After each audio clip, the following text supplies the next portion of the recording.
నేనే దేవి, శాప విముక్తైనది. ఇక నా చెంతకు రమ్ము గౌరి.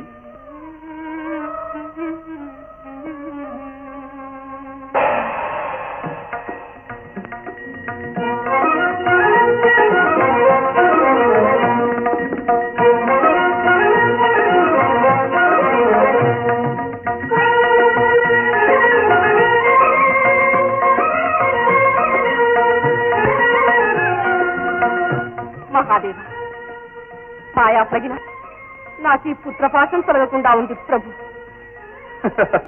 స్త్రీ జన్మకది సహజం, అదే సార్థక. అదుగో నీ పుత్రుడు భార్యాసహితుడై నీ వద్దకే వస్తున్నాడు.